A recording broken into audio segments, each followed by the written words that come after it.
네, 오늘은 창세기 31장 43절부터 55절까지 말씀을 공부하겠는데요.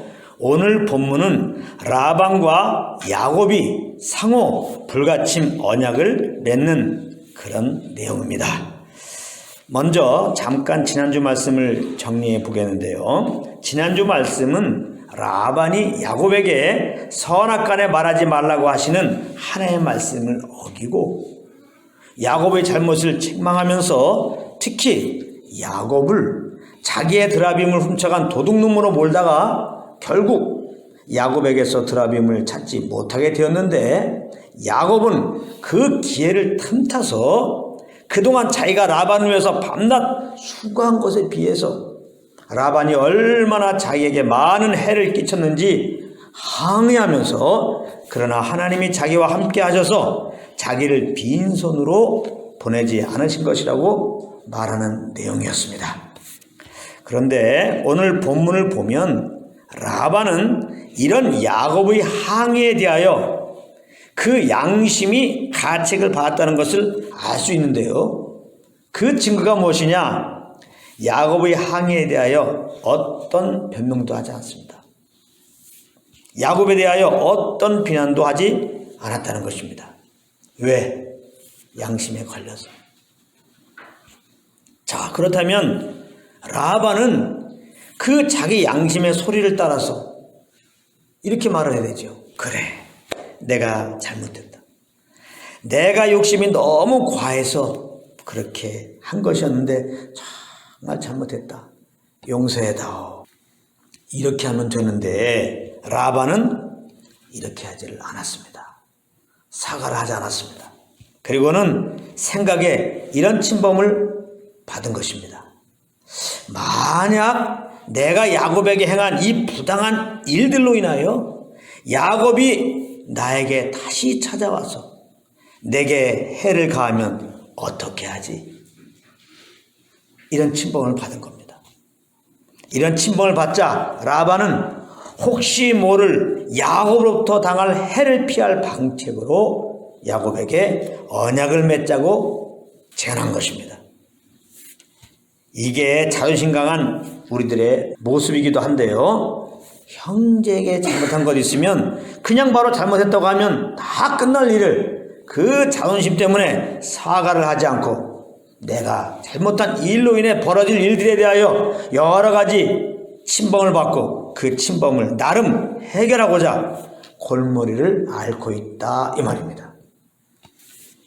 그러면 어떻게 이 자존심을 내려놓을 수 있을까요? 정답은 우리 스스로는 자존심을 내려놓을 수 없다입니다. 이거 잘 아세요? 아이, 자존심이 문제야. 이 자존심을 내려놔야지. 이렇게 하면 안 되는 거예요. 이것을 아시는 하나님께서는 그리스도를 십자가에 못 박으실 때 자존심으로 살고 있는 우리 옛사람도 함께 못 박으셨던 것입니다. 이것을 아셔야 돼요. 로마서 6장 6절입니다. 우리가 알거니와 우리의 옛사람이 예수와 함께 십자가에 못 박힌 것은 죄의 몸이 죽어 다시는 우리가 죄에게 종노를 하지 아니하려 함이니. 그렇기 때문에 사실 그리스도와 함께 죽은 우리는 자존심을 따라 행하는 것은 맞지 않는 짓이고, 우리는 그리스도의 부활의 새 생명으로 살아야 하는 것입니다. 왜냐하면 우리는 믿음으로 말미암아 그 부활의 새 생명으로 새롭게 된 자들이기 때문에 그렇습니다. 부활의 새 생명으로 산다는 것은 항상 말씀드리지만은 성령의 인도함을 따라 사는 것을 말하는 것입니다. 우리가 신앙생활 한다 그러는데 신앙생활이 뭐냐? 성령의 인도함 받는 거예요. 우리가 예수 믿고 하나님의 아들 되었는데 하나님의 아들답게 삽시다. 그것은 뭐냐? 성령의 인도함 받는 거예요. 주일날 빠지지 않고 나오고 찬양 열심히 하는 게 아니라, 이런 것이 중요하지 않다는 것이 아니라 본질은 성령의 인도함을 따라야 한다는 거예요. 아주 그냥 여러분들 마음속에 각인시켜 놓으십시오. 성령님은 그리스도 안에 있는 우리가 누구인지를 알려주시고 그 새 사람으로 살도록 인도해 주시는 것입니다. 그런데 우리가 연약하다 보니까 자꾸 내가 그리스도와 함께 죽었다는 것을 잊어버리고 내 자존심을 내세우며 살게 되는 것입니다. 그렇기 때문에 우리는 무시로 성령과 교제 가운데 있어야 하는 것입니다. 무시로. 내 영의 귀를 성령님께 나팔귀처럼 크게 열고 있어야 하는 것입니다. 성령님이 지금 내 안에서 말씀하고 계심을 항상 의식하고 말입니다. 그리고 성령을 쫓아 청례적을 피하고 주님을 깨끗한 마음으로 부르는 교회와 함께하면서 복음의 말씀을 들어야 되는 겁니다. 이것은 곧 예수 그리스도의 은혜와 하나님의 그 사랑의 빛 아래 거하는 것이 되어서 우리 심령이 주님의 안식과 평안으로 채워지게 되는 것입니다. 그러나 우리가 참 연약하다는 것은 그런 은혜 가운데 있음에도 불구하고 우리는 순간적으로 형제를 육을 따라 대함으로 말미암아 형제에게 어려움을 줄 때가 있다는 것입니다. 그러나 우리가 주님의 빛 가운데 있었으면 내가 잘못한 것을 금방 깨닫게 되고 얼른 우리 양심과 더불어 증거하시는 성령님의 지적에 순종하여서 형제에게 사과할 수가 있게 되는 거예요. 물론 이렇게 성령님의 음성에 민감하게 반응할 수 있으려면 전제될 것이 있어요. 굉장히 중요한 말입니다. 그것은 우리가 우리 속에서 말씀하시는 성령님께 순종하기로 마음을 정하고 있어야 돼요. 이제 내가 사는 것은 오직 내 안에 계신 성령님의 인도함을 따라 사는 것이다. 이게 내가 사는 이유다. 이렇게 성령의 이 조명 앞에서 그렇게 살기로 마음을 딱 정하고 있어야 한단 말이에요. 이렇게 성령님의 인도함 따라 사는 방식이 바로 그리스도의 법 아래서 산다고 하는 것입니다. 예수님을 나의 주님으로 모시고 사는 삶, 그리스도의 법 아래 사는 것입니다. 이런 정함 가운데 성령님의 인도하심을 따라야지 주님께서 이미 우리에게 주신 그 평안과 안식을 경험할 수가 있는 것이고, 혹 내가 형제에게 잘못했을 때 성령님의 지적을 금방 알아채리고는 얼른 사과할 수가 있는 것입니다. 그래서 참 연약함에도 불구하고 주님의 안식과 평안을 누리면서 우리는 살 수 있게 되는 것입니다. 꼭 그런 은혜가 있기 바랍니다. 결국 라반은 돌무더기와 돌기둥 앞에서 야곱과 언약을 맺게 되는데요. 그 내용이 무엇이냐? 52절에 나옵니다. 제가 한번 읽겠습니다. 이 무더기가 증거가 되고 이 기둥이 증거가 되나니 내가 이 무더기를 넘어 내게로 가서 해하지 않을 것이요 내가 이 무더기 이 기둥을 넘어 내게로 와서 해하지 아니할 것이라. 이렇게 말씀했어요. 자기도 돌무더기 돌기둥을 넘어가서 야곱을 해하지 않을 테니까 야곱 너도 돌무더기 돌기둥을 넘어와서 자기를 해하지 말라라는 것입니다. 그야말로 이 언약은 도둑이 재발절인 격인 언약인 것인데요. 이것은 하나님께서 이렇게 하라고 말씀하신 언약이 아닌 거예요. 그냥 라반 스스로가 혹시 야곱이 자기를 해하면 어떻게 하나 고민하던 끝에 인간적으로 자기의 재산과 자기를 보호할 방편으로 이런 언약을 고안해낸 것입니다.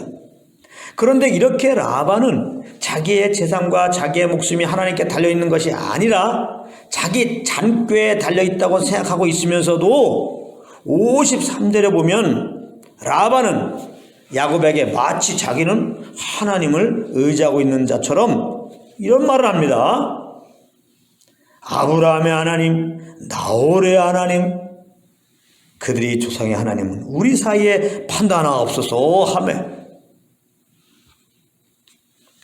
이런 것을 보고 위선이라고 하는 것이죠. 처음에도 말씀드렸지만 진정 라반이 하나님의 주권을 인정했다면 라반은 야곱에게 잘못한 것을 사과하면 되는 것입니다. 구차계실이 이런 돌무더기 언약도 할 필요가 없이 말입니다.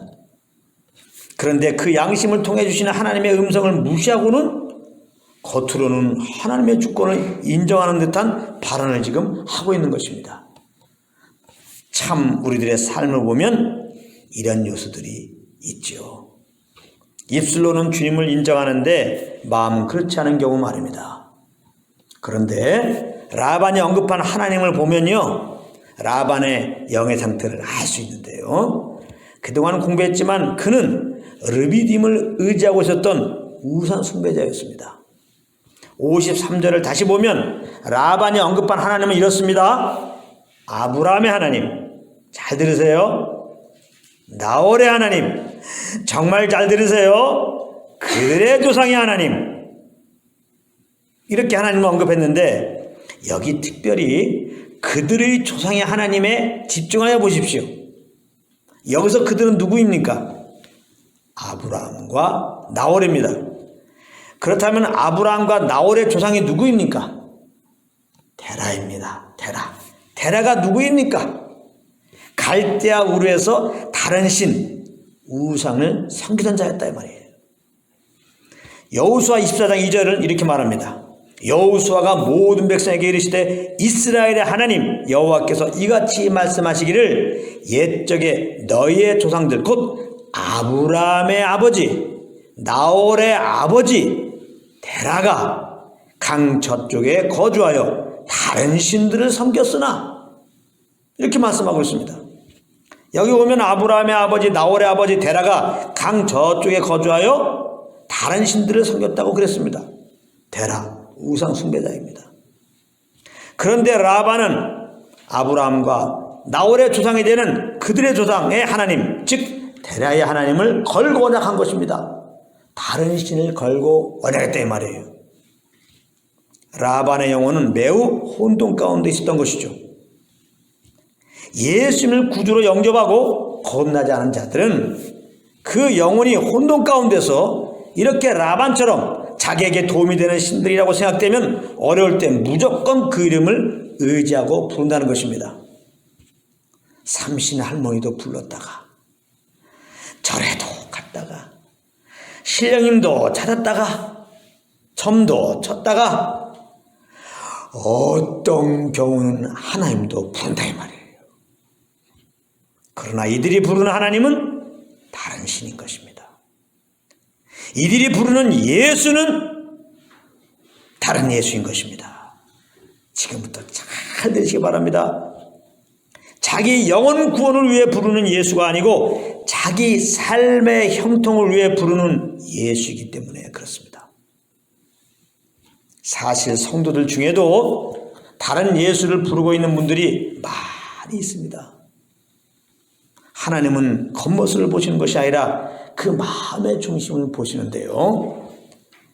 그 마음을 보면 쇳덩어리인 나를 위해서 십자가에서 죽으시고 부활하신 예수님이 너무나 감사해서 그 이름을 부르고 있는 것이 아니라 그저 이 땅에서 복받기 원하는 마음으로, 이 땅에서 형통한 삶을 살고자 하는 마음으로 예수 이름을 부르고 있다 이 말입니다. 다른 예수 부르고 있는 거예요.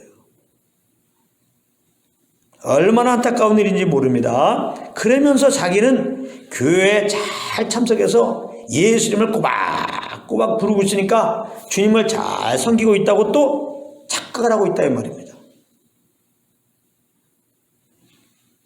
혹 우리에게도 예수 이름을 부르는 동기가 이런 것들이 있나 살펴보시다가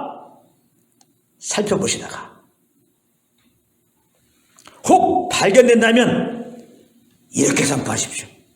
이렇게 한번 잘 들어보세요. 하박국서 3장 17절 18절입니다. 비록 무화과 나무가 무성하지 못하며 포도나무에 열매가 없으며 감람나무에 소출이 없으며 밭에 먹을 것이 없으며 우리의 양이 없으며 외양간에 소가 없을지라도 나는 여호와로 말미암아 즐거워하며 나의 구원의 하나님으로 말미암아 기뻐하리로다. 이렇게 선포하는 거예요. 이번 주 숙제 하박국서 3장 17절 18절을 믿음으로 선포하는 겁니다. 할렐루야. 몇 번 할지는 그냥 감동 오는 대로 하십시오. 나는 여호와로 즐거워하며 나의 구원의 하나님으로 말미암아 기뻐하리로다. 구원의 하나님이 누굽니까? 예수. 그 이름입니다. 나는 어떤 상황을 맞이하더라도 혹 내 삶이 위경이고 정말 환난이고 환난이고 시험이고 시험을 맞이했더라도 그 속에 퐁당 빠져있는 상황일지라도 이 시험 중에서 꼭 줄고 같은 상황일지라도 너무나 어려워서 살 수망이 조금도 없는 상태일지라도 나는 나를 주에서 구원하신 예수 그리스도 그 이름만을 찬양하겠습니다. 그 이름만을 기뻐하겠습니다. 이 고백 이번 주 숙제입니다. 감동한 대로 고백하십시오. 나는 하늘이 무너지고 땅이 꺼져도 구원의 예수 이름만을 감사하며 찬양하리라.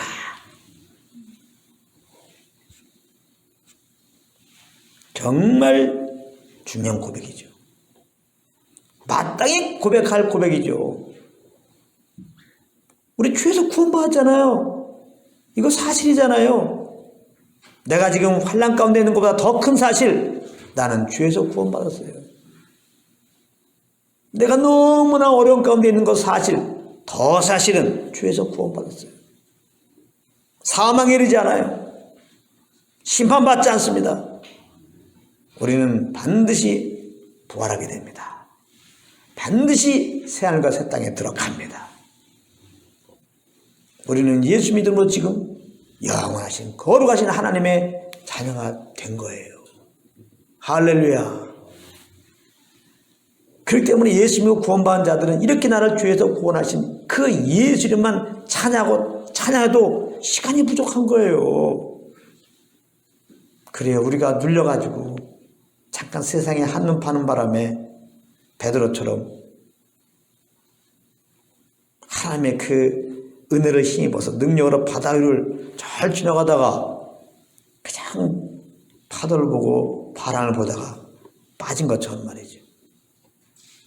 우리가 예수 이름을 정말 찬양하지 못한 거죠. 그 이름을 찬양하지 못한 정도가 아니라 그냥 눈에 보이는 그런 어려움을 보면서 염려 근심하고 있었던 것이죠. 그건 정상이 아닌 겁니다. 정상이 아닌 거예요. 예수 믿고 구원받은 자들의 정상적인 삶이라는 것은 어떤 상황에도 불구하고 구원의 그 주님을 항상 감사하고 기뻐하고 찬양하는 겁니다. 왜? 사실이니까. 앞으로 구원받을 것이 아니라 이미 구원받았어요. 죄에서. 다른 복음에 속지 마십시오. 구원은 믿음으로만 받는 게 아니라 구원받은 다음에 천국 들어갈 짓을 해야 된다. 무슨 구원의 확신이냐? 열심히 천국 갈 짓을 해라. 다른 복음입니다.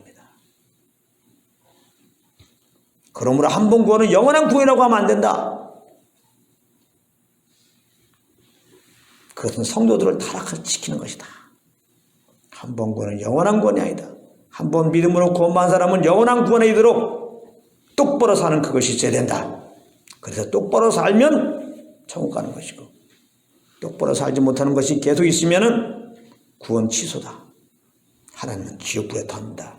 그러니까 정신 똑바로 차리고 구원받았다고 기뻐하지 말고 정신 똑바로 차리고 똑바로 살도록 그렇게 노력하십시오. 주일날 빠지지 않고 나오고 맡은 데 충성하고 헌금도 잘 내고 그렇게 하시기 바랍니다. 이러면 또 아멘 합니다. 이성적으로 다른 복음이 더 그럴듯해요. 제가 늘 말하지만 다른 복음이 진리라면요, 예수 믿고 지금 구원받았다고 하는 사람들은 다 지옥 갑니다. 우리가 예수 믿고 구원받으면 하나님 인정할 만큼 또 똑바로 그런 삶을 살 수 있습니까?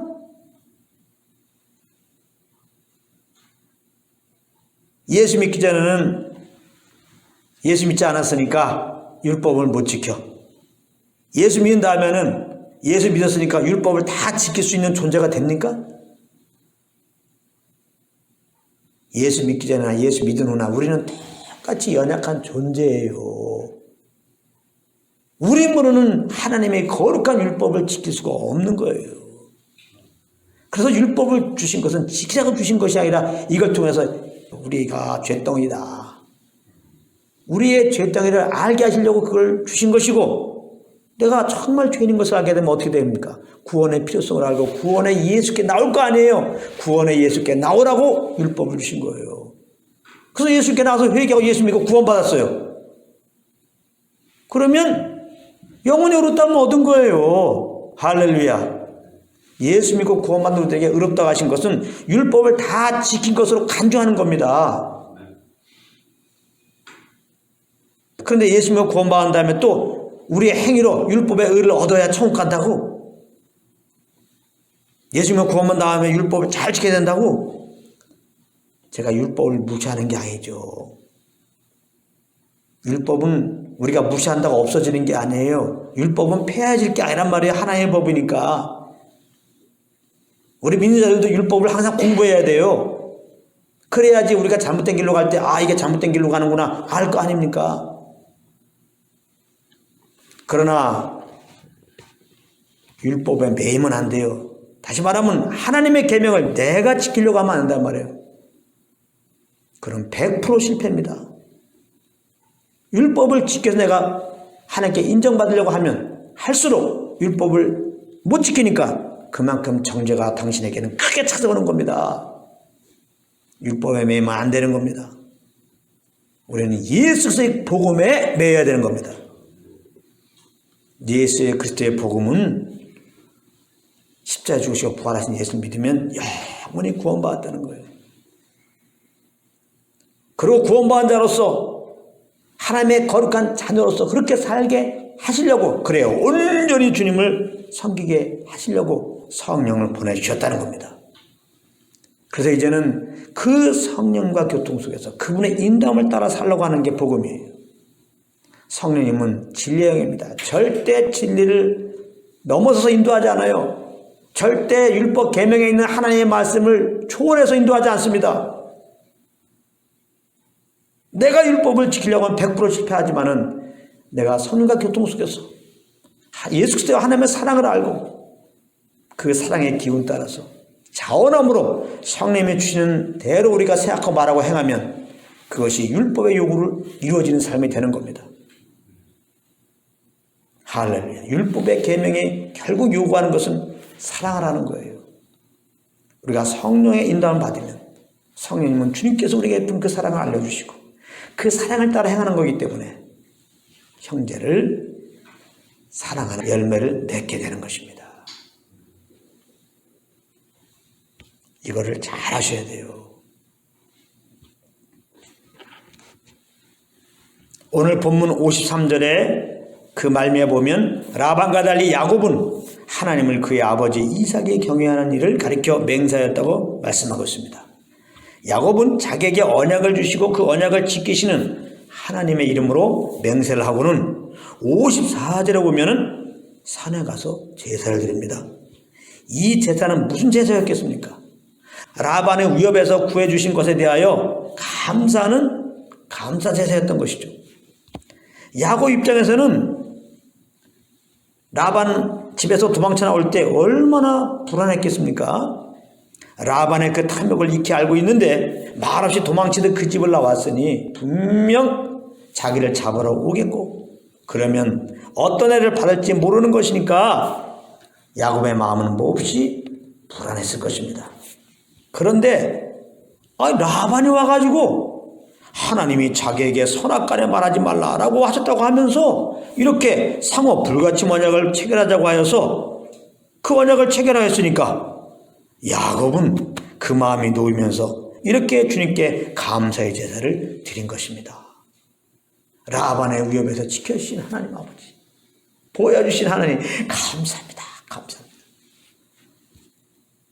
그래서 이번 라반의 언약 제안에서 볼 수 있듯이 하나님은 모든 것을 합력하여 선을 이루신다는 것이 라반은 인간적인 방법으로 혹시 있을지 모르는 자기의 부당함에 대한 야곱의 보복이 무서워서 언약을 체결하자고 한 것이었지만 하나님은 이 체결을 통해서 할렐루야 야곱의 귀향의 정당성을 갖게 하셨고 아울러 야곱을 지켜주시겠다고 하신 그 약속을 또 한 번 이루시는 기회로 삼으셨다는 것입니다. 할렐루야. 모든 것을 합력과 선으로 인도하신 주님을 찬양합니다. 56절에 보면 라반은 아침에 일찍 일어나 손자들과 딸들에게 입맞추고는 그들에게 축복하고 고향으로 돌아갔다고 기록하고 있는데요. 정말 중요한 사실은 뭐냐? 이 말씀을 끝으로 성경에서 라반의 이름은 더 이상 언급되지 않습니다.